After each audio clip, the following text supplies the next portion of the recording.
Takumi a été convoquée dans un autre monde et se retrouve devant la déesse Nolan, mais la première chose qu'elle fait est de s'excuser sincèrement parce que tout ceci était une énorme erreur.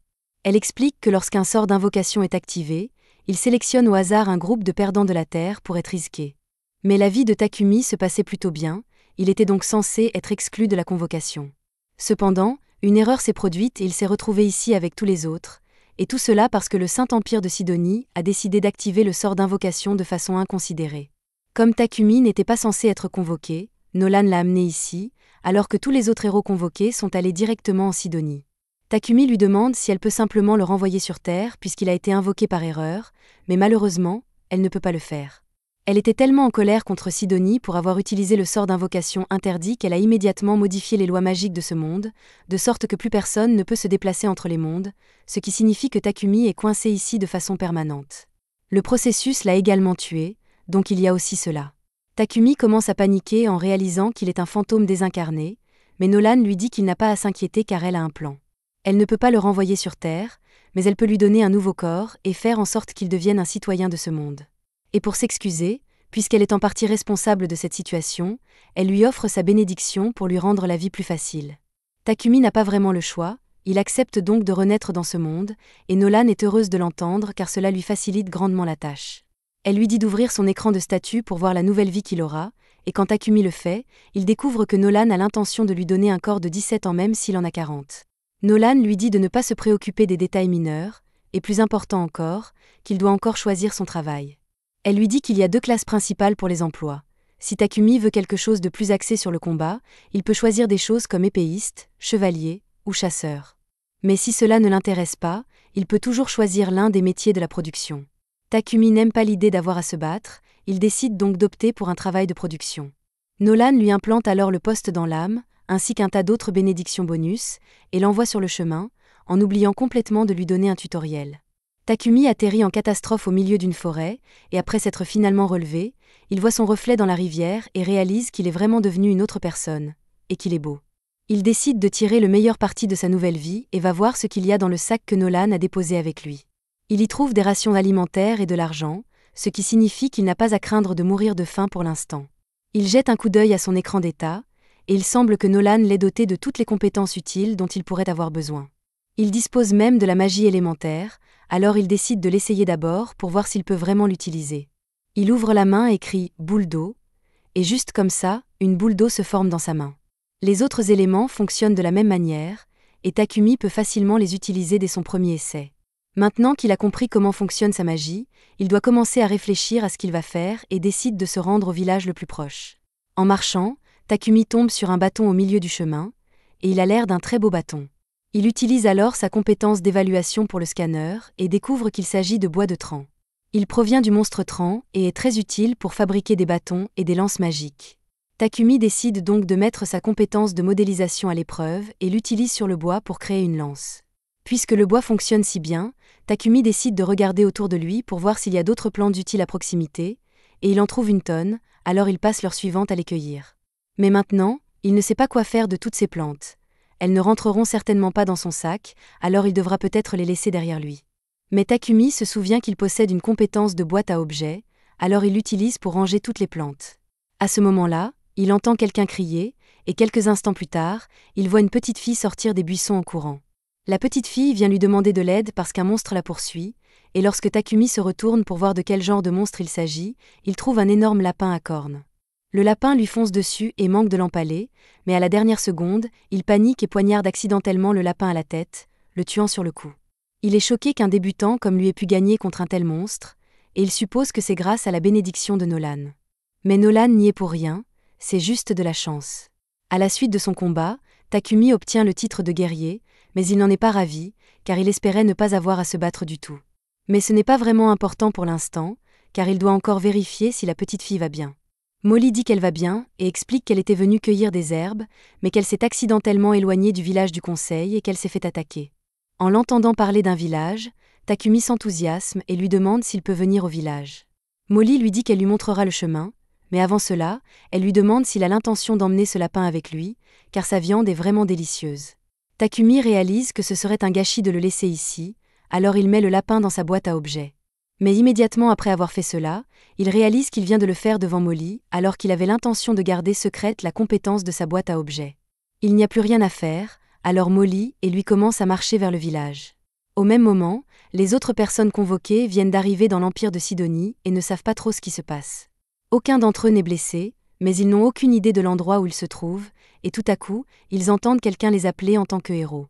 Une femme s'approche et leur dit qu'ils ne sont plus dans leur monde d'origine et qu'ils ont été appelés à utiliser leur pouvoir de héros pour sauver ce monde.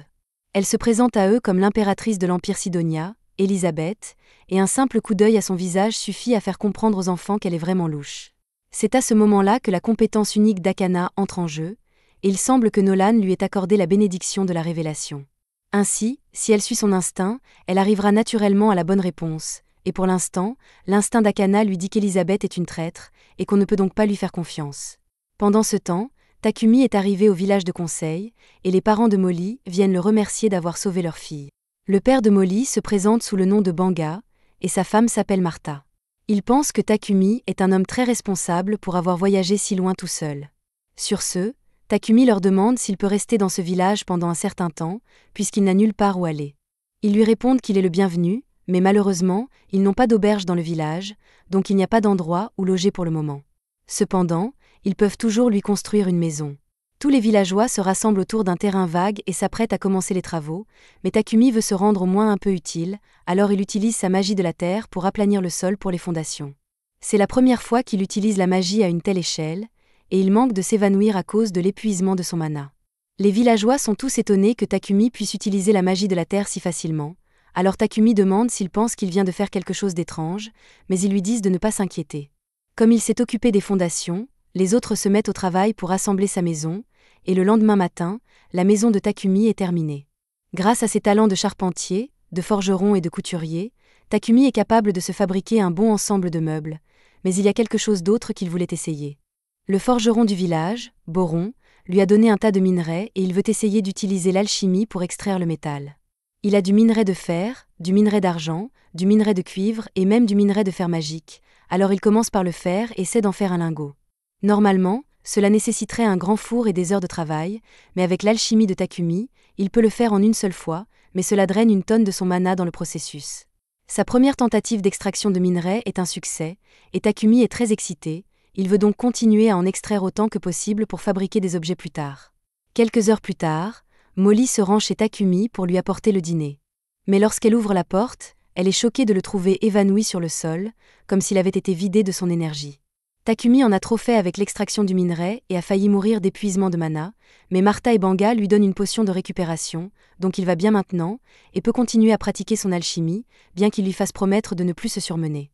Au fil du temps, Takumi extrait du fer, du cuivre et même un peu d'or, ce qui lui permet de fabriquer une tonne d'outils utiles. Une fois qu'il en a fini avec l'alchimie, il passe du temps avec Boron dans la forge, apprenant à fabriquer toutes sortes d'armes.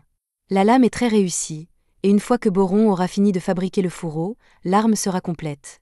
La compétence de forgeron de Takumi est maintenant au niveau 40, il a donc fini de la pratiquer pour l'instant et décide de passer à autre chose. Il va voir Banga et lui demande s'il peut lui emprunter quelques potions, et Banga n'a aucun problème à lui en prêter, mais toutes les potions sont basiques, donc elles ne lui seront pas d'une grande utilité. Takumi lui répond que ce n'est pas grave, car tout ce dont il a besoin, c'est d'un modèle de potion. Il envisage de fabriquer ses propres potions avec toutes les herbes qu'il a ramassées dans la forêt, et Banga est heureux de soutenir Takumi du mieux qu'il peut, alors il lui propose de lui acheter quelques potions s'il termine le premier lot. Takumi remercie Banga, et après avoir obtenu la potion de base, il commence à travailler sur sa propre version. Il la prépare avec des herbes d'Ilkuk et de l'eau, et lorsqu'il a terminé, il la met dans un bocal en verre pour la comparer à celle qu'il a reçue de Banga. Les deux sont bleus, mais celui que Takumi a fabriqué est nettement plus bleu que celui qu'il a reçu de Banga, et il semble qu'ils contiennent de la magie. Cependant, Takumi ne sait pas si c'est un succès ou non. Il va devoir tester la potion lui-même pour s'assurer qu'elle n'est pas nocive. Il ne veut pas mourir si la potion s'avère être un poison, alors il décide d'acquérir une certaine tolérance au poison. La meilleure façon pour lui de le faire est de manger ce que c'est jusqu'à ce qu'il soit sur le point de mourir, puis d'utiliser la magie de guérison pour se soigner. Cela fait maintenant quelques heures qu'il fait cela, et il se sent vraiment mal. Le bon côté des choses, c'est qu'en se soignant autant, il a acquis la compétence de purification, ce qui ne manquera pas d'être utile à un moment donné. Alors que Takumi se remet sur pied, il entend un bruit derrière lui et découvre un énorme sanglier qui le fixe. Le sanglier n'est manifestement pas amical, alors Takumi saisit sa lance et se prépare à se défendre.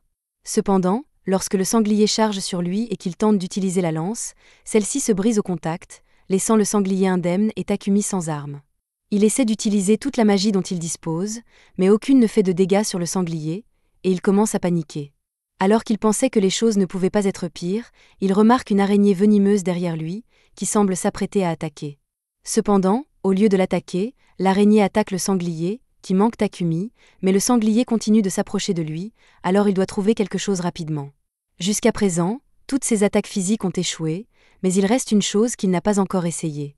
Alors que le sanglier fonce à nouveau sur lui, il saute en l'air et, au moment du contact, utilise sa compétence d'alchimie sur la tête du sanglier pour la briser. Grâce à sa rapidité d'esprit, il réussit à survivre et, maintenant qu'il est en sécurité, il décide d'aller voir l'araignée puisqu'elle l'a aidé tout à l'heure. L'araignée est en très mauvais état après avoir été frappée par le sanglier, alors Takumi décide de la soigner pour qu'elle ne meure pas. Il se lève ensuite pour retourner au village, mais il reçoit une notification lui indiquant qu'il a réussi à apprivoiser l'araignée. Il ne savait pas qu'il était possible d'apprivoiser une araignée, mais il hésite à l'emmener avec lui car l'araignée est considérée comme un monstre dangereux. Cependant, l'araignée lui fait les yeux doux, il décide donc de l'accepter comme animal de compagnie et, pour officialiser la chose, il la nomme Maple. Un peu plus tard, Takumi revient au village et montre à tout le monde le sanglier géant qu'il a tué. Ils sont tous stupéfaits qu'il ait pu vaincre une telle chose, mais encore plus qu'il ait réussi à apprivoiser une araignée venimeuse, car personne n'a jamais réussi à le faire auparavant. Takumi propose de partager le sanglier, car il ne peut pas le finir seul. Ce soir-là, un grand festin est organisé en son honneur. Pendant que tout le monde s'amuse, Banga apporte à Takumi les précieux restes du sanglier et lui dit qu'il pourra les vendre s'il se rend dans la ville la plus proche, Bolton, qui sera donc la prochaine destination de Takumi. Pendant ce temps, la déesse Nolan veille sur lui, et elle est très satisfaite de ses progrès. L'une de ses conseillères lui demande ce qu'elle espère obtenir en accordant à Takumi un traitement aussi spécial. Elle lui a donné un corps spécial, une bénédiction spéciale et l'a même envoyé une année entière dans le passé avant que Sidonie n'active le sort de convocation qui l'a amené ici. Mais Nolan dit qu'elle n'a pas de raison particulière pour cela, elle fait simplement ce qu'elle pense être juste. Un matin, Takumi se retrouve ligoté dans son lit et il sait déjà que c'est Maple qui est derrière tout ça. Maple s'excuse, mais Takumi a été tellement occupé ces derniers temps qu'elle s'est sentie seule et voulait juste attirer son attention.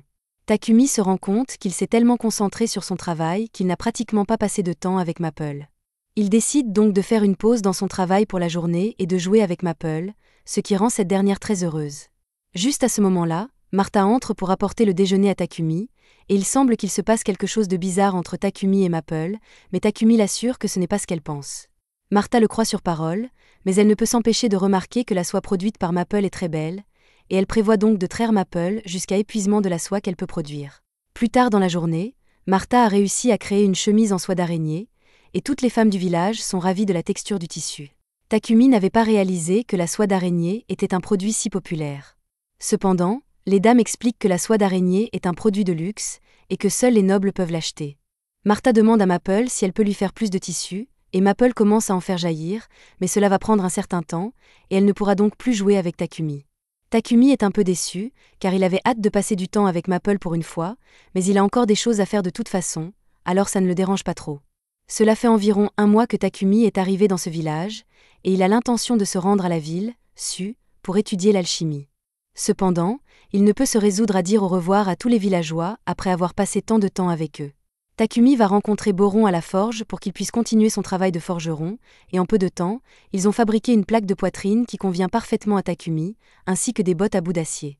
Boron lui dit que les bottes lui seront utiles s'il doit donner des coups de pied, mais Takumi n'a pas l'intention de se battre puisqu'il veut juste devenir alchimiste. Banga arrive à ce moment-là, et il est heureux de voir que l'armure de Takumi est enfin terminée, mais il va lui manquer une fois qu'il sera parti. Il sait que Takumi ne pourra pas rester éternellement ici s'il veut développer son activité de production. Il est donc logique qu'il se rende en ville, où il pourra vendre davantage de marchandises et s'approvisionner en matériaux de manière fiable. Un marchand de Bolton va venir au village dans quelques jours, et Banga s'est donc arrangé pour que Takumi l'accompagne sur le chemin du retour vers Bolton. Ils sont tristes de le voir partir, mais ils savent que c'est pour le mieux, alors ils disent à Takumi de commencer à préparer ses affaires. Takumi les remercie pour leur aide et retourne chez lui pour préparer ses affaires, mais en chemin, il croise Martha qui transporte un seau de viande. Il lui demande ce qu'elle fait, et Martha lui explique qu'elle est en route pour jeter les entrailles d'un lapin cornu que Banga a attrapé. Apparemment, les entrailles sont la partie la plus délicieuse du lapin, mais elles doivent être traitées minutieusement pour éliminer toutes les maladies et les parasites. Le village n'a pas l'équipement nécessaire pour faire cela, alors elle doit jeter la viande pour que personne ne soit malade. Cependant, Takumi lui dit que ce ne sera pas nécessaire puisqu'il peut simplement purifier la viande. Il se penche et utilise la magie de purification pour que la viande dans le seau puisse être mangée en toute sécurité. Si Martha est reconnaissante, elle est tout aussi stupéfaite que Takumi puisse utiliser la magie de la lumière. Elle lui dit qu'il ne devrait probablement pas révéler qu'il peut utiliser la magie de lumière lorsqu'il quittera le village, car il y a très peu de personnes dans ce monde qui en sont capables, et si les gens découvraient qu'il peut l'utiliser, cela attirerait beaucoup d'attention non désirée. Takumi prend note de son avertissement et promet d'être prudent avant de révéler son pouvoir, mais en attendant, tant qu'il est dans le village, il a l'intention d'utiliser chaque parcelle de son pouvoir pour améliorer leur vie. Il utilise la magie de la terre pour construire un mur de briques afin d'assurer la sécurité du village, et pour plus de commodité, il leur construit une pompe à eau ainsi que quelques autres équipements.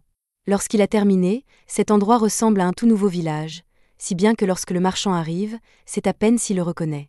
Banga vient saluer Papek, et après avoir conclu un accord commercial, Takumi s'approche pour qu'il puisse commencer à partir.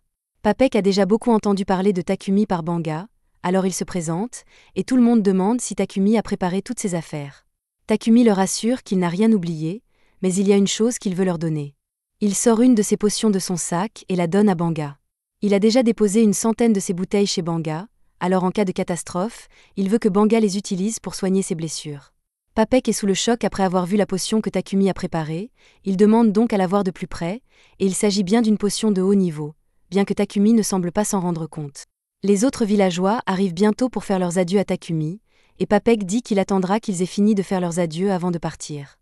Molly dit au revoir à Maple, qui dort dans le sac de Takumi, et Martha lui remet une tenue qu'elle et les autres femmes ont confectionnée pour lui avec la soie de Maple. Takumi est très reconnaissant de ce cadeau et remercie encore une fois tout le monde d'avoir été si gentil avec lui, même s'ils ne le connaissent pas depuis longtemps. Il monte ensuite dans la calèche et tous les villageois lui font un grand adieu, lui disant qu'il sera toujours le bienvenu dans leur village. Alors que Papek et Takumi se dirigent vers Bolton, Papek mentionne que les habitants de ce village semblent vraiment l'aimer. Même les autres passagers de la calèche peuvent dire que Takumi était pratiquement de la famille pour eux, et un tel adieu touche vraiment la corde sensible de Hit. Au fait, ces gars-là se dirigent aussi vers Bolton, alors le blond se présente comme Hit, le roux est Rai, et l'homme à l'air sombre là-bas s'appelle Bogart. Ils font tous partie d'un groupe de rancés appelé Croc de Lion, et ils sont actuellement les gardes du corps de Papek. Bien que cette région soit plutôt paisible, ils n'ont pas grand-chose à faire. Rai remarque que Takumi tient fermement son sac, alors il lui demande si quelque chose de précieux se trouve à l'intérieur, et Takumi répond en disant que son araignée tueuse de compagnie dort à l'intérieur. Le groupe n'arrive pas à croire que Takumi a réussi à apprivoiser une araignée tueuse, alors Rai demande à la voir, mais elle est vraiment effrayante, alors Maple finit par lui donner un coup de tête au visage. Takumi commence à s'excuser abondamment pour ce que Maple a fait, mais les autres lui disent qu'il n'y a pas de raison de s'excuser puisque Rai l'a mérité. En fait, Hit ne serait pas surpris que la rencontre de Maple avec Rai lui fasse désormais craindre tous les humains, mais cela ne semble pas être le cas puisqu'elle semble s'être prise d'affection pour Bogart. Alors que tout le monde commence à s'extasier devant Maple, Papek appelle Takumi à l'avant car il veut parler de la potion qu'il a vu Takumi tenir tout à l'heure. Il demande s'il y en a encore en stock car, si c'est le cas, il aimerait bien en acheter. Takumi ne voit pas d'inconvénient à vendre les potions à Papek, mais tout à coup, le cheval s'arrête et on dirait qu'il y a des problèmes. Une horde de gobelins encercle la calèche pour l'attaquer, ce qui est une très mauvaise nouvelle, mais les autres semblent plutôt excités car cela signifie qu'ils peuvent enfin faire quelque chose. Alors ils disent à Takumi et Papek de s'asseoir et de les laisser faire tout le travail pendant qu'ils sortent sur le terrain. Il y a environ 20 gobelins, ils sont donc confiants et commencent à se battre. Rai les abat avec son arc, tandis que Bogart et Hit attaquent les autres avec leurs masses et leurs haches. Il ne leur faut pas longtemps pour éliminer tous les gobelins, et une fois qu'ils ont terminé, ils se mettent au travail en disséquant les gobelins afin de récupérer les pierres magiques. D'après ce que Maple a vu jusqu'à présent, elle aime beaucoup Bogart, elle déteste Rai, elle ne s'intéresse pas vraiment à Hit. Peu après, tout le monde remonte dans le carrosse et le voyage se poursuit pendant les 3 jours suivants, jusqu'à ce qu'ils arrivent enfin à Bolton. Une fois entrés dans la ville, les membres de Croc-Lion se rendent à la guilde des aventuriers pour rapporter le succès de leur mission de garde du corps, et Takumi les suit car il doit s'inscrire à la guilde pour rester dans cette ville. Il aurait préféré s'inscrire à la guilde des alchimistes, mais il n'y en a pas ici, alors il va devoir devenir un aventurier à la place. Le réceptionniste, Hans, dit à Takumi qu'il peut simplement utiliser la carte de la guilde des aventuriers comme pièce d'identité, et que, tant qu'il accomplit une simple quête une fois par mois, elle n'expirera pas du tout. Takumi finit par s'inscrire en tant qu'aventurier et présente Maple comme son animal de compagnie. Une fois tous les enregistrements terminés, Takumi se rend à la société commerciale de Papek pour négocier les potions. Il a en stock une centaine de 3 potions différentes, et toutes sont de très bonne qualité. Papek est donc prêt à payer 10 pièces d'argent pour chaque potion de soin et d'endurance, et 50 pièces d'argent pour chaque potion de mana. Takumi fait un rapide calcul dans sa tête et se rend compte qu'il gagnerait plus de 7 millions de yens avec cette seule transaction. Il pense que c'est beaucoup trop d'argent, mais au contraire, Papek l'informe qu'il aurait pu gagner beaucoup plus d'argent s'il avait déjà une réputation de producteur. À ce propos, comme Takumi a l'intention de devenir producteur en ville, Papek lui recommande d'acheter une maison avec un atelier attenant pour des raisons de commodité, mais Takumi n'avait même pas pensé à l'endroit où il vivrait une fois arrivé ici. Papek décide de l'aider un peu et demande à son assistant, Thomas, de montrer à Takumi une bonne propriété à un prix abordable. Cependant, lorsque Takumi voit enfin la maison, elle ressemble davantage à un manoir, et il ne pense pas pouvoir se l'offrir. Thomas lui assure que le manoir est tout à fait abordable, et il peut garantir qu'il n'y a pas de fantôme ici, donc il n'aura pas à s'inquiéter à ce sujet. Takumi repère l'atelier relié à la maison, et il commence à envisager l'achat car cet endroit serait vraiment adapté à son travail, et il peut se permettre de le payer puisqu'il a gagné beaucoup d'argent en vendant ses potions à Papek. Après quelques délibérations, il décide finalement de payer pour le manoir et dit à Thomas qu'il le prend. Thomas est heureux de l'entendre et dit qu'il va commencer les démarches administratives immédiatement pour que Takumi puisse emménager demain s'il le souhaite, mais alors qu'il marche dans les rues de la ville, Takumi sent une odeur nauséabonde dans l'air. Thomas voit bien que l'odeur dérange Takumi, alors il lui explique que cette odeur nauséabonde vient des égouts. Les riches ont des épurateurs magiques pour nettoyer leurs eaux usées, mais les égouts de la ville principale n'ont pas ce luxe.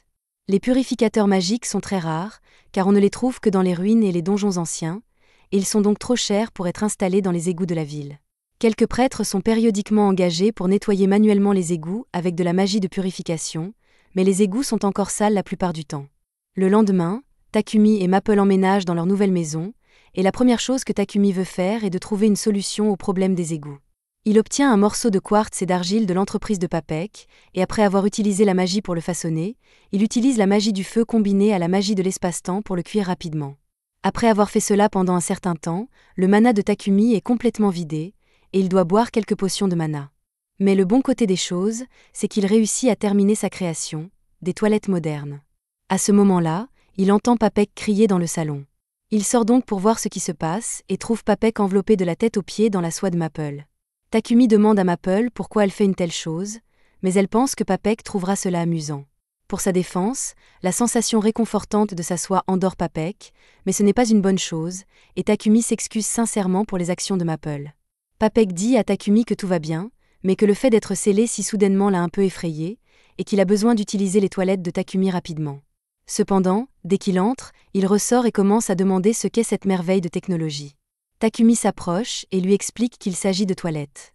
Il l'a reliée à un dispositif de purification magique, de sorte qu'elle se nettoie automatiquement une fois que vous avez fini de faire vos besoins. En gros, une fois que vous avez fait vos besoins, l'appareil utilise la magie de purification pour décomposer vos déchets en matériaux inorganiques, qui sont ensuite jetés dans les égouts. Pour Papek, le système est logique, mais la seule façon dont quelqu'un aurait pu fabriquer une telle chose serait qu'il soit doué pour la magie de la lumière. Takumi se rend compte qu'il a peut-être fait une erreur puisque Martha l'a clairement mis en garde contre l'utilisation de sa magie lumineuse, alors il demande à Papek de garder le secret pour lui. Papek comprend que Takumi veuille garder ses capacités secrètes et promet de ne rien dire à personne. Cependant, il a absolument besoin de ses toilettes, alors il demande à Takumi s'il peut en fabriquer plusieurs pour lui. Takumi hésite à accepter car la fabrication d'une seule toilette représente beaucoup de travail, mais comme Papek insiste tellement, il accepte de le faire tant que Papek peut fournir les matières premières. Papek est très heureux d'entendre cela, mais il ne peut pas s'attendre à ce que Takumi fabrique toutes ses toilettes tout seul, alors il suggère que Takumi fasse un contrat d'esclave. Takumi est surpris par cette suggestion, car il ne voudrait jamais prendre un esclave, mais Papek fait remarquer que si Takumi essaie de garder ses capacités secrètes, il serait préférable de prendre un esclave pour l'aider dans son travail, car un esclave serait tenu au secret. Le fait d'être doué pour la magie de la lumière est très important, car cela signifie que vous avez été choisi par Dieu, et c'est pourquoi l'Église de la lumière divine s'en prendrait probablement à Takumi pour le forcer à travailler pour elle. Ils font beaucoup de profit en monopolisant la magie de purification, alors Papek doute qu'il soit heureux d'apprendre que les roturiers peuvent avoir accès à des purifications bon marché grâce aux toilettes de Takumi.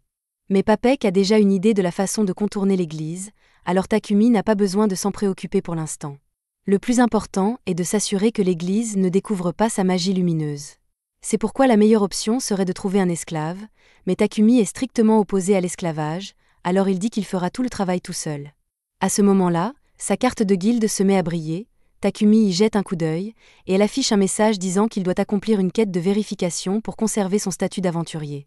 Il semble donc qu'il n'aura pas le temps de faire les toilettes tout seul, alors il cède et accepte d'acheter un esclave. Papek emmène Takumi à la Muin Trading Company, car ce sont les marchands d'esclaves les plus respectueux de l'éthique. Papek part parler au propriétaire pour qu'il puisse faire une bonne affaire avec Takumi, et pendant ce temps, Takumi sort dans le jardin parce qu'il est joli. Il y trouve une belle fille elfe assise sur une terrasse, mais dès qu'elle voit Takumi, elle lui dit de s'en aller.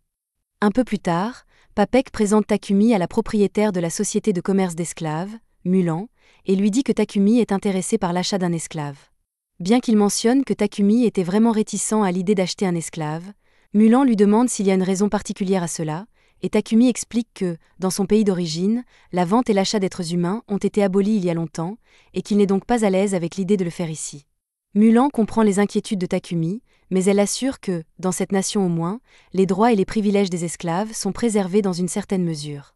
En gros, cela fonctionne comme suit. Le propriétaire s'engage à respecter les droits fondamentaux de l'esclave, en lui fournissant de la nourriture, des vêtements et un abri, tandis que l'esclave s'engage à remplir ses devoirs. Les devoirs de l'esclave sont clairement définis dans le contrat, mais en plus de cela, le contrat interdit au maître et à l'esclave de se blesser l'un l'autre de manière mortelle. Takumi est ravi d'apprendre cela, car cela signifie que le contrat d'esclave est en quelque sorte un travail normal assorti de quelques règles. Mulan poursuit en expliquant qu'il existe plusieurs types de contrats d'esclaves. Dans le cas où une personne devient esclave à cause d'une dette, elle sera sous contrat jusqu'à ce qu'elle gagne assez d'argent pour rembourser cette dette. D'autres contrats sont plus permanents et sont généralement conclus par des criminels ou des personnes capturées lors d'une guerre, comme alternative à la mort.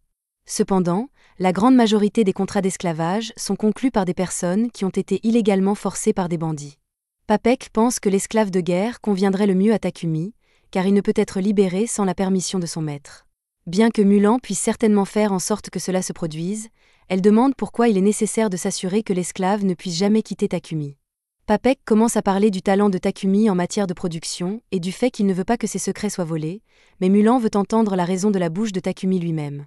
Takumi explique qu'il est producteur et qu'il aimerait donc se concentrer sur son travail autant que possible, mais c'est un peu difficile à faire car il doit aussi remplir des quêtes de la guilde des aventuriers. Il vit actuellement dans un manoir, il aura donc besoin de quelqu'un pour l'aider à le gérer pendant qu'il travaille. En raison des compétences particulières qu'il possède, il aimerait s'assurer que son esclave ne puisse parler de lui à personne. De plus, comme il va accepter des quêtes de la guilde des aventuriers et récolter lui-même des ingrédients, il a besoin que son esclave soit un bon combattant, afin qu'il ne soit pas blessé lorsqu'il l'accompagne.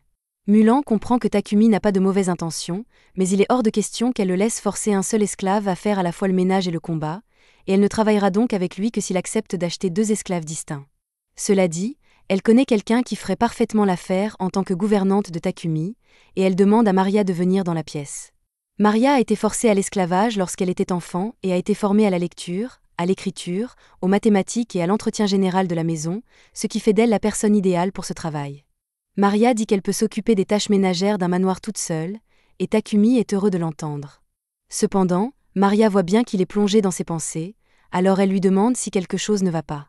Takumi lui répond qu'il est juste un peu confus car il ne comprend pas pourquoi personne n'a encore acheté Maria, étant donné qu'elle est si mignonne et capable. Maria est embarrassée par le fait que Takumi la trouve mignonne, alors il s'excuse parce que c'était peut-être inapproprié. Maria se calme et dit à Takumi qu'elle ne peut faire que le travail de ménage décrit dans le contrat et rien d'autre. Takumi dit qu'il est d'accord puisqu'il ne veut qu'elle fasse le ménage, mais Maria veut qu'il soit bien clair qu'elle ne fera rien d'autre. Takumi ne comprend pas pourquoi elle en parle tant puisque Mulan a déjà expliqué comment fonctionnent ces contrats, mais Maria se met à dire qu'elle ne peut pas coucher avec Takumi. Takumi est lui aussi embarrassé, mais il assure à Maria qu'il ne la veut que comme gouvernante, pas comme gardienne du lit. Sur ce, Takumi demande à Maria si elle souhaite toujours conclure un contrat avec lui, et elle répond qu'elle serait heureuse de travailler avec lui. Maintenant que tout est réglé, Mulan dit qu'elle va commencer à travailler sur le contrat pour Maria. Mais pour ce qui est du serviteur de combat, elle dit qu'elle n'a malheureusement personne qui corresponde à la description. Maria entend Mulan dire cela et appelle BS parce qu'elle sait que Sophia est toujours là, mais Mulan n'apprécie pas qu'on l'appelle, alors elle dit à Maria de retourner dans sa chambre et de commencer à emballer ses affaires. Une fois Maria partie, Takumi demande à Mulan si ce que Maria a dit est vrai, et Mulan admet qu'il y a une esclave de combat dans le bâtiment. Cependant, elle ne pense pas que Sofia conviendrait à Takumi car elle a beaucoup de problèmes. Mulan veut mettre fin à la discussion, mais Takumi est curieux au sujet de Sofia et demande à la voir. Mulan accepte à contre-cœur d'emmener Takumi rencontrer Sofia, et lorsqu'ils arrivent dans sa chambre, Sofia est surprise de voir que le visiteur est le garçon qu'elle a rencontré dans la cour plus tôt. Mulan informe Takumi de l'histoire de Sofia et lui explique qu'elle a été capturée comme esclave de guerre lors de la bataille entre le royaume de Triara et le royaume de Yugar, bien que tout cela se soit passé il y a plus de 50 ans. Takumi est choqué d'apprendre que Sofia a plus de 50 ans. Mulan poursuit en expliquant que le royaume de Yugar était une nation d'elfes et que les elfes vivent naturellement longtemps. Sofia n'a pu conclure de contrat avec personne parce qu'elle a une affreuse cicatrice sur les oreilles et que sa main droite et sa jambe gauche ne peuvent plus bouger. C'est déjà un obstacle à l'achat d'un esclave de combat, mais en plus, elle a perdu l'usage de la magie élémentaire pour laquelle les elfes sont les plus connus, et il est donc probable qu'elle soit victime d'une malédiction. Compte tenu de tous ces faits, Mulan ne pense pas que Sofia sera en mesure d'aider Takumi dans ses quêtes, mais Takumi veut le confirmer par lui-même, alors il demande à avoir une minute seule avec Sofia. Mulan décide de lui laisser le temps de lui parler, et une fois qu'ils sont tous les deux seuls, Takumi attrape le visage de Sofia et la regarde dans les yeux. Il n'est pas fan de l'utilisation de l'évaluation sur les gens sans permission, mais il a besoin de vérifier ce à quoi il a affaire. Il jette un coup d'œil à l'écran d'état de Sofia, et à sa grande surprise, il découvre que ses statistiques sont au plus haut. Ses blessures limitent ses capacités et une malédiction pèse sur elle, mais si Takumi peut réparer cela, elle sera la parfaite compagne de combat. Mulan revient bientôt dans la pièce et demande à Takumi s'il a déjà pris une décision, ce à quoi il répond qu'il veut emmener Sofia. Sofia n'arrive pas à croire qu'il la veuille et lui rappelle tous ses défauts, mais Takumi dit qu'il va tout arranger pour que ce ne soit plus un problème. Mulan pense que la confiance de Takumi est plutôt intéressante, et elle accepte donc de laisser Sofia aux bons soins de Takumi.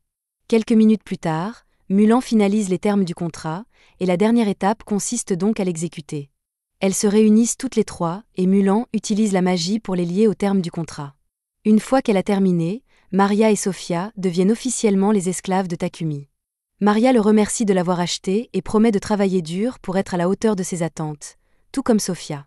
Elles retournent toutes les trois chez Takumi et dès qu'il ouvre la porte, Maple sort en sautillant car elle est impatiente de le revoir.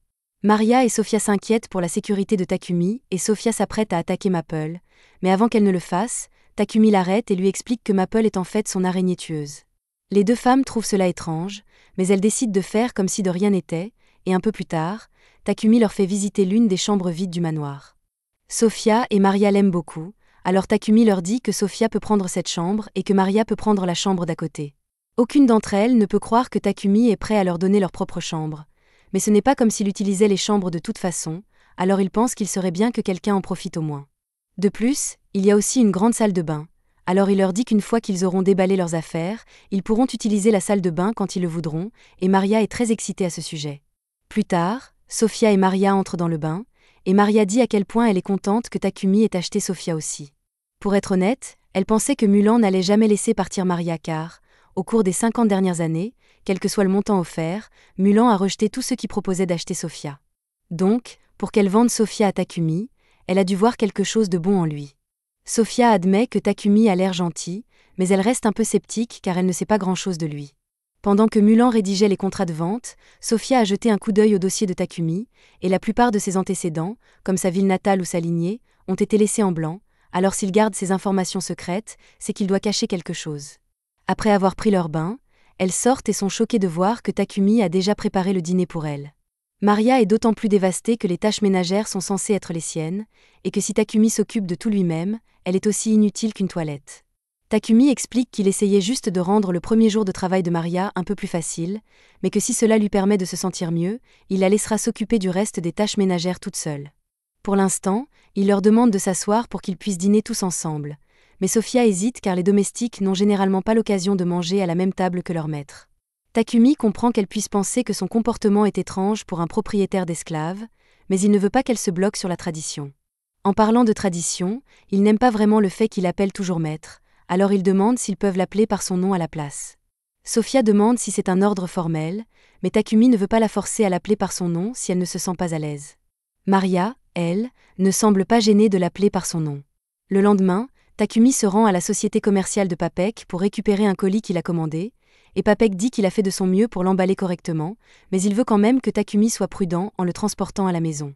Sur le chemin du retour, Takumi remarque une église à proximité, alors il entre et s'agenouille pour prier Nolan. Il la remercie pour toutes les compétences qu'elle lui a données, car elles l'ont vraiment aidé, mais il y a quelque chose qu'il voulait lui demander. Depuis le temps qu'il vit dans ce monde, il a appris que le Saint-Empire de Sedonia contrôle la doctrine religieuse ici, alors il ne comprend pas pourquoi Nolan a tant de problèmes avec eux. À ce moment-là, Takumi entend la voix de Nolan et la voix devant lui, ce qui le fait paniquer un peu.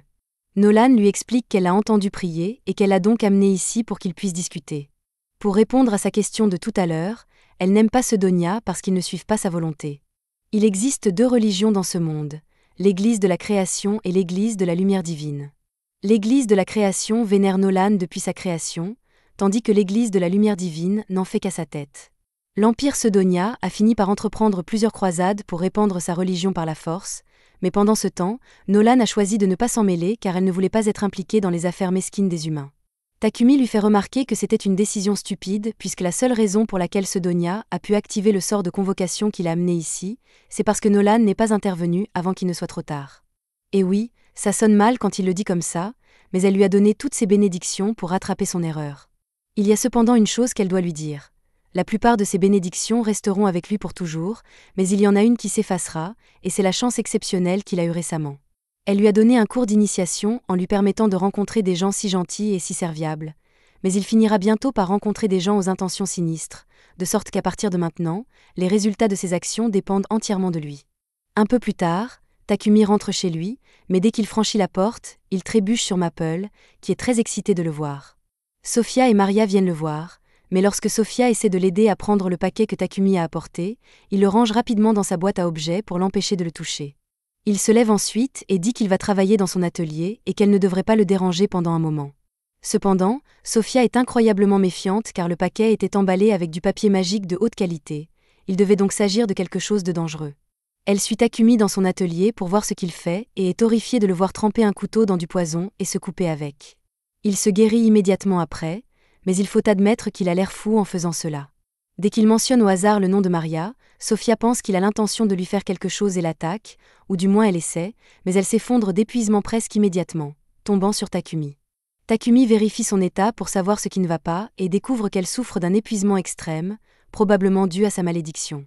Une blessure comme celle-ci ne serait normalement pas difficile à guérir, mais à cause de la malédiction, il faut beaucoup d'efforts à Takumi pour finalement guérir sa main, et une fois qu'il l'a fait, sa magie de lumière augmente.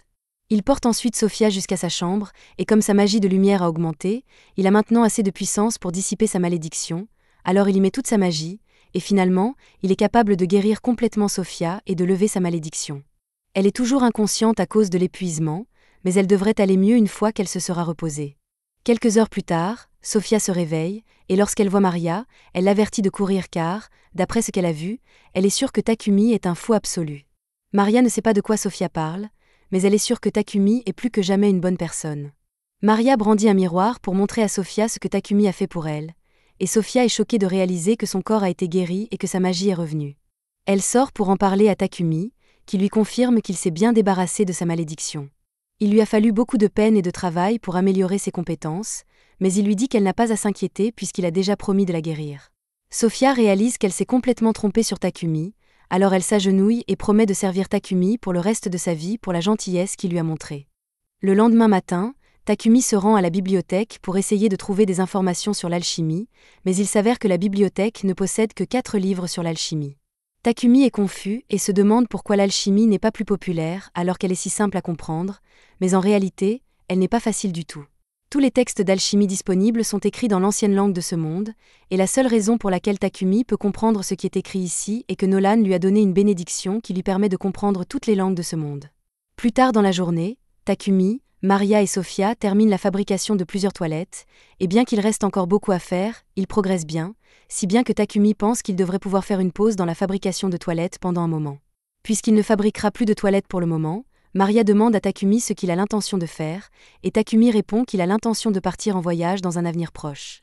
Plus précisément, il veut essayer de trouver de nouveaux ingrédients d'alchimie, et tant qu'à faire, voir les sites uniques que ce monde a à offrir et peut-être explorer quelques ruines en chemin.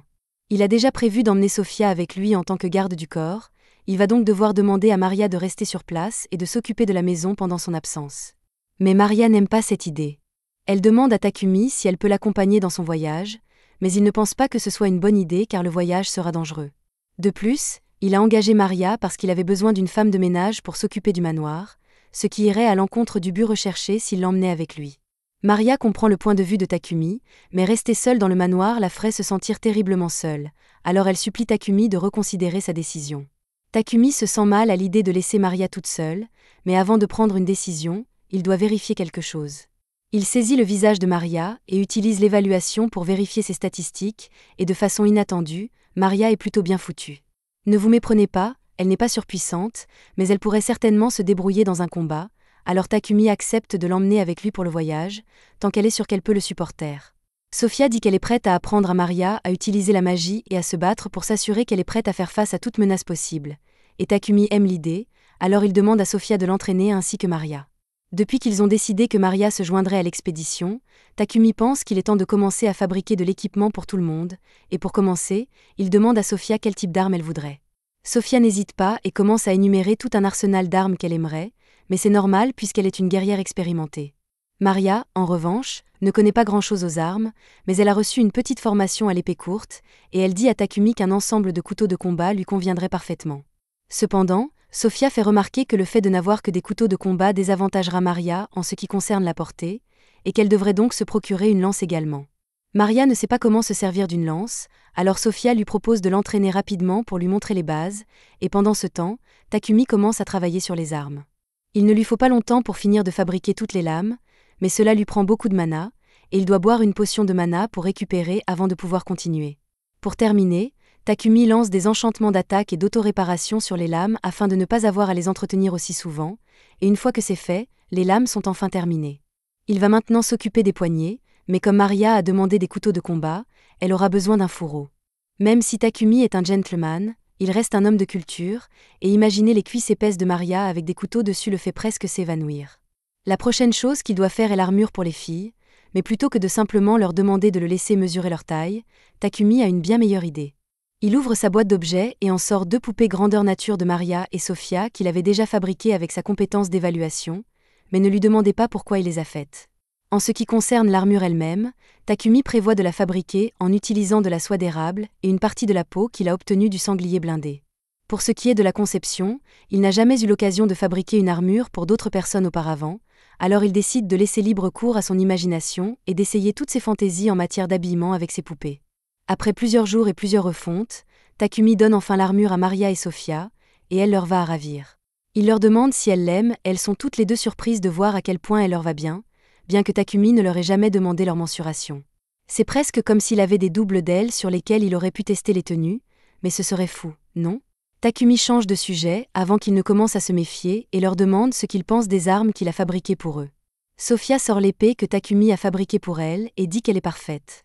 Il en va de même pour Maria qui teste ses couteaux de combat, et elle est reconnaissante de l'équipement qu'il lui a fabriqué. Il y a encore une chose que Takumi a faite pour elles deux, alors il sort des anneaux et leur dit qu'il devrait les aider à lancer leur magie. Sofia et Maria acceptent les anneaux, mais elles se sentent mal d'avoir dérangé Takumi à ce point, car de tels anneaux consomment forcément une tonne de mana. Takumi admet que c'était épuisant, mais cela l'a aidé à améliorer ses magies de glace et de foudre, donc cela en valait la peine. Après avoir testé tout l'équipement, ils se rendent tous les trois à la guilde, car Takumi doit inscrire Maria et Sofia à la guilde pour qu'elles puissent également s'inscrire en tant qu'aventurières. Comme c'est leur première fois à la guilde, Maria et Sofia obtiennent le rang H.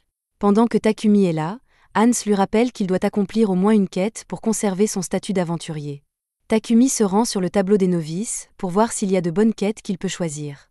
Il espère choisir une quête de rang H ou G pour ne pas avoir trop de travail, mais Sofia pense qu'il ferait mieux de choisir l'une des quêtes les plus difficiles, car cela l'aiderait à augmenter son rang. 2 salauds entendent que Takumi est de rang H et pensent pouvoir l'intimider pour qu'il s'enfuit afin de pouvoir s'amuser avec Sofia et Maria. Ils disent à Takumi qu'ils sont tous de rang D, qu'il n'a aucune chance de les gérer tous en même temps, et qu'ils n'ont aucun problème à tabasser un gars au hasard pour s'amuser. Maria est sur le point d'intervenir et de faire entendre raison à ces idiots, mais Takumi l'arrête et dit qu'il va s'en occuper lui-même. Il est absolument terrifié, mais ces gars ne lui ont pas seulement manqué de respect, ils ont manqué de respect à ses amis, alors il ne peut pas reculer. Les gars de rang D sont offensés qu'un novice de rang H, comme Takumi pense qu'il a une chance contre eux. Le gars à la bedaine tente de le frapper de toutes ses forces, et Takumi se laisse faire. Mais le seul à être blessé est le type de Randé, qui s'est cassé la main avec cette petite cascade. Soudain, le maître de la guilde, Barak, arrive et exige de savoir ce qui s'est passé, car les combats sont interdits dans la guilde. Au début, il pense que Takumi est responsable de tout ce remue-ménage puisqu'il est complètement indemne et que l'autre gars a un bras cassé, mais Maria lui dit que Takumi n'a rien fait de mal.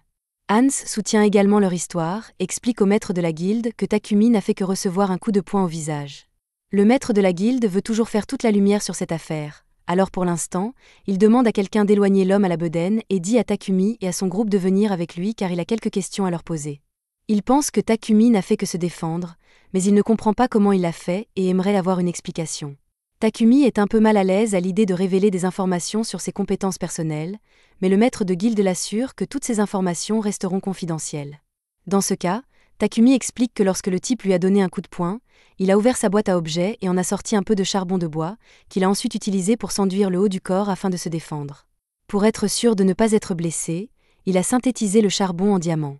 C'est ainsi qu'il a pu briser le poing de ce type sans rien faire. Puisqu'on en parle, le maître de guilde pense que ce serait une bonne idée de promouvoir Takumi au Randé immédiatement. Il a clairement les compétences pour être de Randé, et si son rang est plus élevé, les idiots comme le dernier gars n'auront pas l'audace de s'en prendre à lui juste parce qu'il a de jolies femmes avec lui. Takumi ne pense pas qu'il serait juste qu'il obtienne une promotion automatique pour cette raison, alors Hans suggère que Takumi et les autres accomplissent quelques quêtes difficiles pour justifier leur promotion, et Sophia et Maria semblent penser que c'est une bonne idée, alors Takumi accepte aussi. La quête qui leur est assignée consiste à exterminer des gobelins et des kobolds et à récolter des herbes mûriles, et ils se rendent donc dans la forêt pour commencer. Maple joue le rôle d'éclaireur et prévient le groupe qu'il y a un groupe de 4 gobelins devant eux. Sophia prend l'initiative et se porte volontaire pour s'occuper des 2 premiers, elle s'élance et les abat d'un seul coup. Les 2 autres sont bloqués par la toile de Maple, et une fois qu'ils sont tombés au sol, Maria et Takumi les poignardent dans le cou.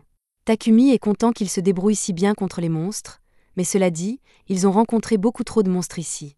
Ils ont déjà tué près de 100 gobelins et kobolds, alors Sophia pense qu'il doit y avoir un campement de monstres à proximité, et si c'est le cas, alors il y a probablement aussi un général gobelin. Un général gobelin est un monstre de rang C, ce qui signifie qu'il faudrait au moins 5 groupes de Randé pour le vaincre, mais avec la magie spirituelle de Sophia, la magie de terre de Maria et la magie élémentaire de Takumi, Sophia est sûre qu'il devrait pouvoir le vaincre. Takumi se sent encore un peu mal à l'aise à l'idée de relever un tel défi, mais puisque Maria et Sophia semblent si confiantes en leur force, il est prêt à accepter. Sans compter qu'ils ont toujours Maple de leur côté, mais tout à coup, Maple dit à Takumi qu'elle est sur le point d'évoluer, et qu'elle ne peut donc plus se battre. Takumi comprend et ouvre une dimension de poche pour qu'elle puisse s'y reposer. Mais, juste comme ça, Sophia et Maria ont beaucoup de questions. Comme quand diable Takumi a-t-il appris à créer des dimensions de poche ? Takumi répond que c'est normal et que ce n'est qu'une de ses compétences, mais surtout, comme Maple ne peut plus se battre avec eux, Takumi prévient les autres qu'ils n'auront pas autant de soutien qu'ils le pensaient au départ, mais Sophia pense toujours qu'ils peuvent y arriver. Ils arrivent bientôt au camp des gobelins, et après une petite reconnaissance, Sophia conclut qu'il y a environ 400 gobelins ici. Takumi lui demande s'ils doivent vraiment combattre tous ces gobelins, et normalement, il le ferait, mais la reconnaissance de Sophia a également révélé qu'il n'y a pas d'humains dans la région, donc ils sont libres de faire exploser cet endroit avec de la magie. Ils préparent tous les 3 leurs sorts d'attaque les plus puissants, et tous en même temps, ils déchaînent l'enfer sur le camp des gobelins. Quand ils ont fini, presque tous les gobelins ont été tués, et il ne reste plus que le général gobelin et quelques chevaliers gobelins. Sophia dit qu'elle s'occupera des chevaliers gobelins, alors Takumi reste pour s'occuper du général gobelin, et plutôt que de le combattre avec sa lance, il choisit de lui mettre le feu pour l'achever. Une fois qu'ils ont confirmé que tous les gobelins sont morts, ils rassemblent toutes les pierres magiques et retournent à la guilde, mais ils sont tous les 3 épuisés par tout ce travail. Hans a du mal à croire qu'ils ont réussi à accomplir leur quête et même à abattre un général gobelin en seulement une demi-journée. Il leur demande donc de venir dans la salle de réunion pour 1 minute, car le maître de la guilde veut les voir. Barak est à la fois stupéfait et furieux que Takumi fasse quelque chose d'aussi imprudent que d'affronter tout un camp de gobelins avec un seul groupe, mais alors qu'il s'apprête à réprimander Takumi, sa dimension de poche s'ouvre et Maple en sort. Elle s'est transformée en arachnide, et tout le monde est ravi de voir sa nouvelle forme. À ce moment-là, Barak décide de laisser tomber l'histoire de la bataille imprudente, car le groupe de Takumi n'est manifestement pas normal.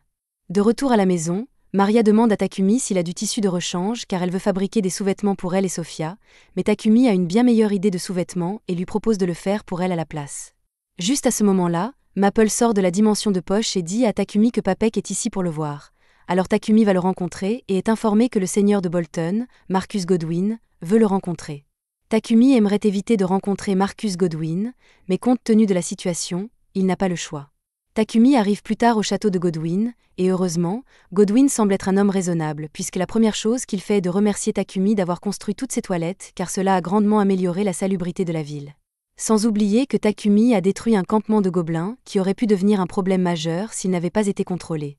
Il reconnaît que Takumi est un atout pour la nation, et l'avertit qu'il devra être prudent, car Sidonie ne manquera pas de s'en prendre à lui un jour ou l'autre. Quelques jours plus tard, Takumi finit enfin de fabriquer les sous-vêtements pour Sophia et Maria, mais c'était beaucoup plus difficile qu'il ne le pensait, et il a l'air complètement épuisé. Sophia et Maria sont très reconnaissantes et lui disent qu'elles adorent le design, alors il leur demande distraitement si elles aimeraient essayer les sous-vêtements maintenant pour voir comment ils leur vont. Une seconde plus tard, il se rend compte qu'il vient de faire une allusion déplacée, alors il sort de la pièce en courant, embarrassé, et Maria et Sophia sont un peu déçues parce qu'elles étaient tout à fait prêtes à le faire s'il était resté. Après toute cette agitation, Takumi avait besoin de se rafraîchir, et il a donc décidé que son prochain projet serait de créer des réfrigérateurs. Une fois qu'il eut terminé, il expliqua aux filles que les réfrigérateurs serviraient à garder les aliments au froid pour qu'ils ne se gâtent pas, et elles étaient toutes excitées à l'idée de sentir l'air froid qui s'en échappait. Pour créer les réfrigérateurs, Takumi a synthétisé du fer, du chrome et du nickel pour en faire de l'acier inoxydable, puis il a ajouté un dispositif magique enchanté avec de la magie de refroidissement, mais malheureusement, son réfrigérateur ne pouvait pas fonctionner avec l'eau. Malgré tout, Maria remercia Takumi car elle pouvait désormais cuisiner avec des ingrédients frais quand elle le souhaitait. Takumi avait l'intention de donner l'un des réfrigérateurs à Maria, et les deux autres seraient envoyés à Papek pour qu'il puisse les vendre. Une fois que cela serait fait, Takumi prévoyait de passer à son prochain projet. Sophia lui a demandé s'il allait à nouveau fabriquer quelque chose de nouveau, mais en fait, Takumi pensait à faire quelques ajustements à leur équipement. Il y avait certaines choses qu'il voulait améliorer depuis leur combat contre tous ces gobelins, et comme ils allaient bientôt voyager, Takumi voulait que leur équipement soit aussi bon que possible, alors il aimerait faire un ensemble en mithril et en adamantite. Takumi s'est rendu à la guilde pour demander à Hans s'il y avait des forgerons dans les environs qui savaient travailler l'adamantite et le mithril, mais les métaux étaient vraiment rares, et il n'y avait donc pas beaucoup de gens qui correspondaient à cette description. Si Hans devait deviner, les seules personnes capables de s'en occuper étaient les nains de Namstel, mais c'était très loin, et Takumi ne pouvait donc pas s'y rendre. Takumi accepta le fait qu'il n'allait pas pouvoir trouver un forgeron convenable après tout, mais avant de partir, Hans lui parla d'une ville connue sous le nom de Hora près du royaume de Barkula, et si Takumi s'y rendait, il devrait pouvoir trouver du mithril et de l'adamantite. Cependant, il risquait d'avoir un peu de mal à y entrer, car seuls les membres de la guilde des forgerons étaient autorisés à pénétrer dans les mines. Heureusement, Hans connaissait un bon moyen de contourner les règles. Supposons, hypothétiquement, bien sûr, que Takumi accepte une quête pour exterminer les monstres qui apparaissent dans cette mine et hypothétiquement, qu'il tombe sur du mithril en chemin, rien ne l'empêcherait alors d'extraire les métaux. Sur ce, le maître de guilde est apparu de nulle part et a dit qu'il avait la quête parfaite pour Takumi. Il expliqua que la guilde était à court de bois de triante ces derniers temps, et que l'hiver approchait, et qu'ils avaient donc besoin de quelqu'un pour en ramasser. Les triantes se promenaient généralement dans les mines de Hora, et comme Takumi cherchait une excuse pour aller dans les mines de toute façon, le maître de guilde pensait qu'il serait d'accord pour faire un peu de ramassage de bois. De plus, puisque Takumi s'y rendait de toute façon, le maître de guilde voulait que lui et son groupe escortent quelqu'un, mais cela commençait à ressembler à beaucoup de travail. Takumi ne s'était jamais occupé d'une mission d'escorte auparavant, il demanda donc pourquoi les membres du Croc de Lion ne pouvaient pas le faire à la place. Le maître de guilde expliqua que les membres de Croc de Lion étaient actuellement en mission séparée, donc ils ne pouvaient pas le faire, et Takumi était la seule autre personne à qui il pouvait demander. Takumi accepta finalement de prendre en charge la mission d'escorte, mais il ne connaissait toujours pas bien la route vers Hora, alors il demanda à Hans combien de temps il faudrait pour y arriver. Hans lui répondit qu'il faudrait 7 jours s'il se déplaçait en calèche, mais seulement 4 jours s'il utilisait un cheval monstrueux, car ils sont 2 fois plus rapides que les chevaux normaux.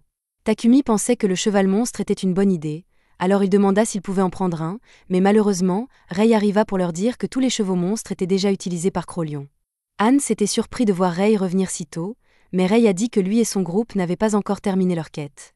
Il avait tué un buffle noir en chemin, et il était revenu pour le déposer avant qu'il ne devienne rance. Il devait repartir dans la matinée pour rejoindre le reste de Croc de Lion, mais comme Rei resterait en ville pour la nuit, Takumi lui proposa de rester chez lui et de prendre un bain. Rei était excité par la perspective d'un bain, alors il décida d'accepter l'offre de Takumi. Takumi était heureux de l'entendre, mais il devait aller quelque part après cela, alors il a dit que Rei pouvait simplement l'attendre chez lui, mais Rei a dit qu'il préférait accompagner Takumi. Dans ce cas, Takumi laissa Rei l'accompagner à l'entreprise de Papek, et pendant que Takumi était là, il réussit à convaincre Papek de lui laisser emprunter 2 de ses chevaux monstres pour sa mission.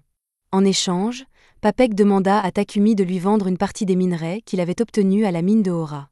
Par ailleurs, à propos du réfrigérateur qu'il avait apporté plus tôt, Papek l'a vraiment aimé, alors il a demandé à Takumi d'en faire d'autres pour lui une fois qu'il sera rentré de son voyage dans les mines. Pendant ce temps, au manoir de Takumi, Sophia commençait à s'inquiéter que quelque chose lui soit arrivé puisqu'il n'était pas encore rentré. Plus tard dans la soirée, Takumi rentrait chez lui avec Rei, et il s'excusait d'avoir entraîné Rei dans une si longue course, même s'il devait être fatigué de son voyage, mais Rei n'y voyait pas d'inconvénient, puisque c'était lui qui avait dit qu'il accompagnerait Takumi. Juste à ce moment, Rei sentit que quelqu'un les observait, Takumi et lui, avec beaucoup d'hostilité. Il savait déjà qu'il ne pourrait pas battre cette personne avec l'équipement qu'il avait sous la main, alors il attrapa la main de Takumi et commença à courir. Cependant, l'assaillant les rattrapa rapidement et donna un coup de pied au visage de Rei. Elle s'est alors révélée être Sophia, et elle était convaincue que Rei devait essayer de kidnapper Takumi, elle était donc prête à la battre sans poser de questions. Cependant, avant qu'elle ne puisse tuer Rei, Takumi s'est jeté devant lui et a dit à Sophia qu'elle se trompait sur la situation. Après avoir expliqué ce qui se passait, Sophia s'est agenouillée pour s'excuser sincèrement auprès de Rei d'avoir failli le tuer sans raison. Rei était d'accord, il a donc pardonné à Sophia, mais il avait beaucoup de questions à poser à Takumi après cela. Et la liste des questions ne fit que s'allonger lorsqu'ils arrivèrent enfin à la maison de Takumi et que Rei y trouva d'autres jolies filles. Il demanda à Takumi ce qui se passait, et Takumi expliqua qu'il avait besoin d'une bonne pour s'occuper de la maison et de quelqu'un pour le garder, alors il avait engagé Sophia et Maria. Et puis il y avait Maple, qui avait évolué à un moment donné. Rei était heureux de revoir Maple sous sa nouvelle forme, et Maple se souvenait de lui, mais elle n'aimait toujours pas Rei. Rei s'agenouilla en signe de défaite, car Bogar et Hit avaient déjà des femmes, et même Takumi avait 2 petites amies, alors qu'il était toujours célibataire. Takumi a corrigé Rei et lui a dit qu'il ne sortait ni avec Sophia ni avec Maria. Après avoir entendu cela, Rei a profité de l'occasion pour tirer son épingle du jeu et a demandé à Sophia si elle envisageait de sortir avec lui, mais elle a immédiatement refusé, tout comme Maria, et Rei s'est retrouvé une fois de plus en position de vaincu. Un peu plus tard, alors que Rei pleure dans le bain, Takumi parle à Maria et Sophia de la mission qu'il a acceptée pour aller extraire du mithril et de l'adamantite. Sophia pense que c'est une bonne idée puisque le bois de Triante est un matériau précieux, et tout le monde est d'accord, alors Takumi dit qu'ils partiront dans 3 jours. Le lendemain matin, Rei part rejoindre le reste de Croc de Lion, et une fois qu'il est parti, Takumi décide de commencer à travailler sur un nouvel équipement pour la chasse aux Triantes de son groupe. Il se procure une épée en carbure de tungstène drainant la magie, et c'est déjà une excellente arme, mais elle est trop grosse pour être utilisée telle qu'elle, c'est pourquoi Takumi prévoit de la démanteler.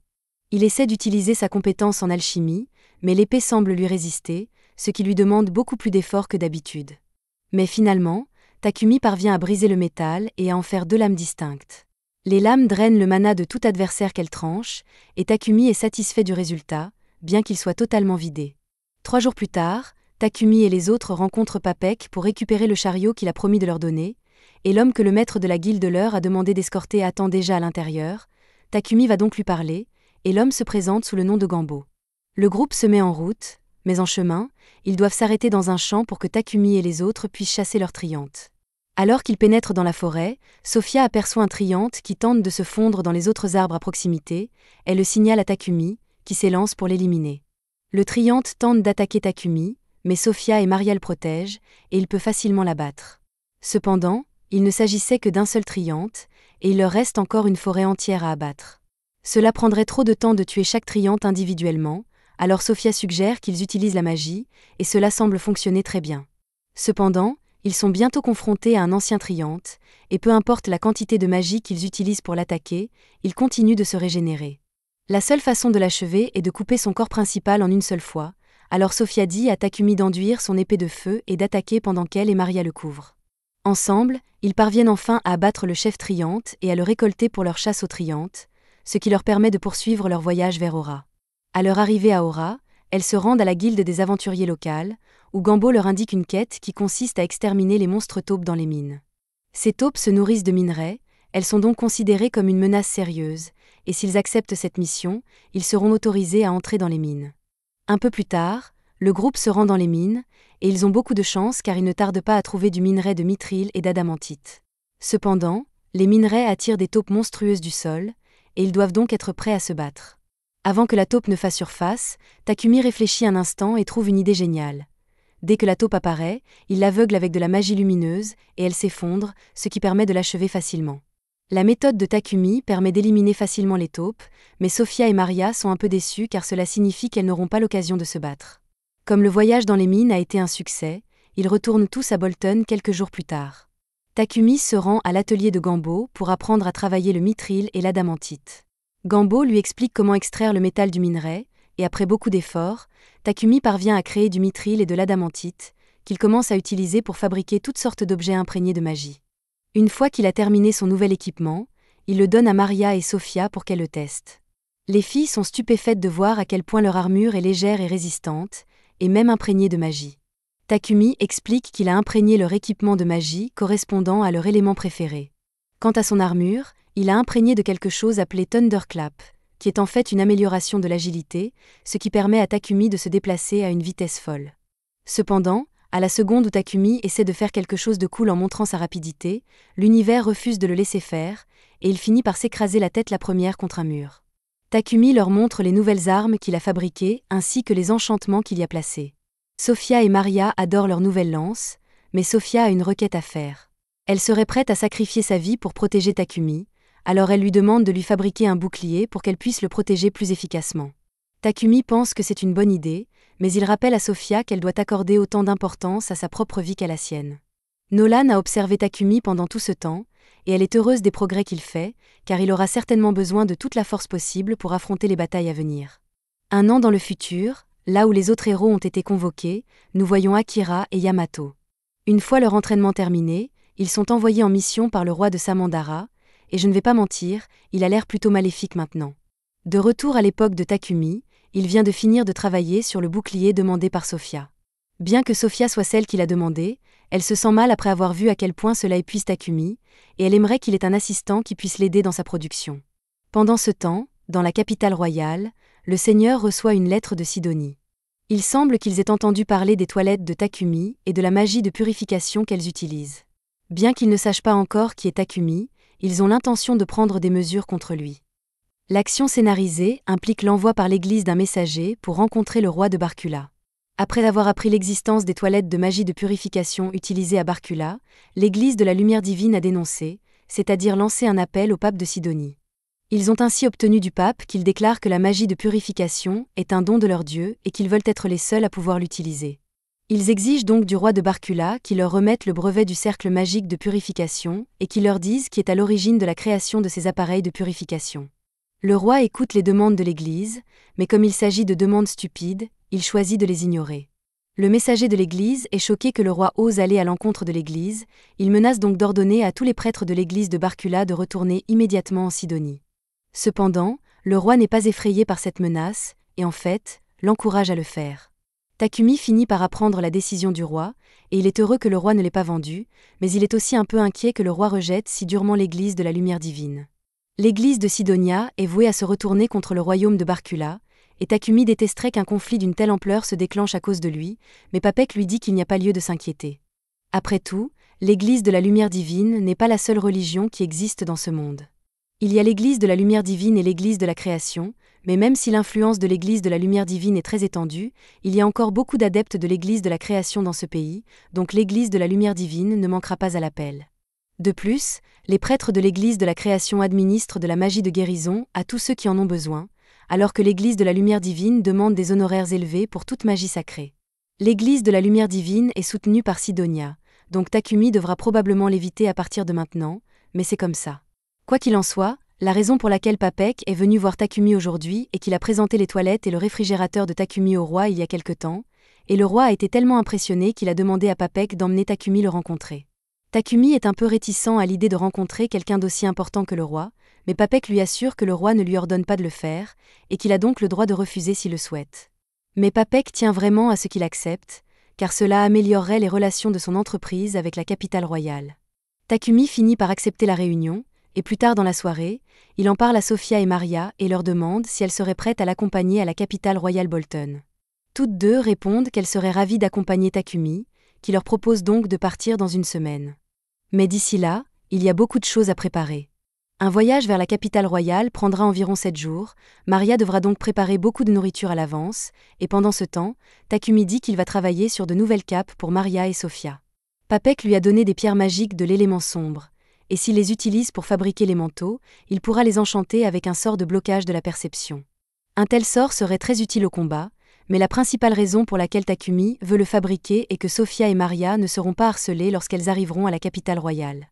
Plus tard, Sofia et Maria sortent faire quelques courses, et pendant qu'elles choisissent des fruits, Maria se plaint que Takumi n'a pas assez confiance en lui. Sofia est d'accord et souligne que Takumi est beau, qu'il a un talent incroyable pour l'alchimie et qu'il a un don incroyable pour l'invention. Elle continue à énumérer toutes les qualités de Takumi, mais Maria remarque l'enthousiasme de Sofia lorsqu'elle parle de Takumi, et elle a l'impression que Sofia est peut-être amoureuse de lui. Sofia nie avoir de telles pensées impures et dit qu'elle n'aime Takumi que comme son maître, mais Maria sait qu'il y a une histoire d'amour quelque part. Pendant ce temps, Takumi est de retour à l'église de la ville et s'agenouille devant la statue de Nolan pour la prier. Très vite, la lumière commence à briller sur Takumi et il se retrouve dans le domaine de Nolan, qui l'accueille chaleureusement. Cela fait un moment qu'elle n'a pas vu Takumi, et elle a entendu parler de son invitation à la capitale royale, alors s'il est ici pour prier pour un bon voyage, il aurait dû apporter une offrande pour elle. Takumi lui dit qu'il est juste là, parce qu'il a quelques questions à lui poser. La déesse que l'église de la lumière divine vénère s'appelle Anat, alors il demande d'abord à Nolan s'il y a vraiment une autre déesse à part elle. Nolan affirme qu'elle est la seule vraie déesse ici, mais si c'est le cas, Takumi demande alors ce qu'Anat est censée être. Nolan ne veut pas en dire trop, elle dit donc que Takumi le découvrira le moment venu. Pendant qu'il est là, Takumi demande aussi à Nolan si elle sait ce que sont devenus les autres héros qui ont été convoqués avec lui. Cela fait 10 mois que Takumi est arrivé ici, et normalement, quelque chose comme l'invocation de héros d'un autre monde devrait provoquer une énorme commotion, mais Takumi n'a entendu personne en parler. Nolan avoue que lorsqu'elle a convoqué Takumi, elle a un peu trafiqué le temps pour l'envoyer un an dans le passé, ce qui fait que les héros n'ont pas encore été convoqués. Il faudra encore quelques mois avant que les héros ne soient convoqués, mais Takumi ne comprend pas pourquoi elle s'est donné tant de mal pour l'envoyer dans le passé, alors il demande une explication. Malheureusement, Nolan lui dit que son temps est écoulé et qu'elle ne répondra plus à ses questions pour le moment. Elle lui demande également de lui apporter des bonbons en guise d'offrande la prochaine fois qu'il lui rendra visite. Takumi tente de lui dire qu'il a d'autres questions à poser, mais Nolan lui assène un coup de tête qui le renvoie dans le monde des mortels. Takumi se réveille plus tard sur le sol de l'église, et il a l'impression que Nolan évitait ses questions sur les autres héros, mais il n'a pas l'intention de s'impliquer avec eux en premier lieu, donc cela n'a pas d'importance. Il rentre ensuite chez lui pour terminer les nouveaux manteaux qu'il voulait faire pour les filles, et une fois qu'il a terminé, il les leur donne.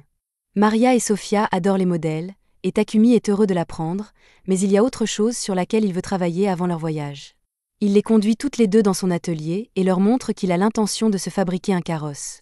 Comme ils ont beaucoup voyagé ces derniers temps, il pense qu'il serait plus efficace de leur fabriquer une voiture confortable plutôt que de devoir en emprunter une à chaque fois. Cependant, même s'il peut fabriquer son propre carrosse, il n'a toujours pas de cheval, il va donc devoir en emprunter un à la guilde. Maria lui dit que ce n'est pas nécessaire puisqu'ils peuvent simplement en obtenir un. La forêt de la mort à l'extérieur de Bolton contient une tonne de monstres, et s'ils cherchent assez longtemps, ils trouveront probablement un cheval licorne ou drake, qui sera bien plus rapide qu'un cheval monstre ordinaire. Maria semble très enthousiaste à l'idée d'aller attraper un cheval, mais Takumi ne peut s'empêcher d'être un peu nerveux. Ils finissent par partir à la recherche d'un cheval, et alors qu'ils se dirigent vers la forêt, Takumi demande à Sofia si les chevaux de trait sont beaucoup plus rapides que les chevaux de monstres qu'ils obtiennent de la guilde. Elle le confirme et lui dit qu'un cheval de trait possède une vitesse, une endurance et une durabilité qui dépassent de loin celle d'un cheval de monstre ordinaire. Les chevaux de trait ont à peu près la même apparence que les chevaux normaux, mais ils ont une énorme corne de rhinocéros et des écailles de dragon le long de leur corps, de sorte qu'ils devraient être assez faciles à repérer s'ils en rencontrent un. À ce moment-là, Maple les appelle tous les trois et leur dit de se dépêcher pour trouver un cheval.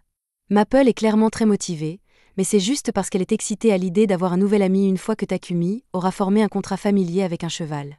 Cependant, avant que les autres ne puissent rattraper Maple, Sofia sent qu'un monstre se trouve à proximité.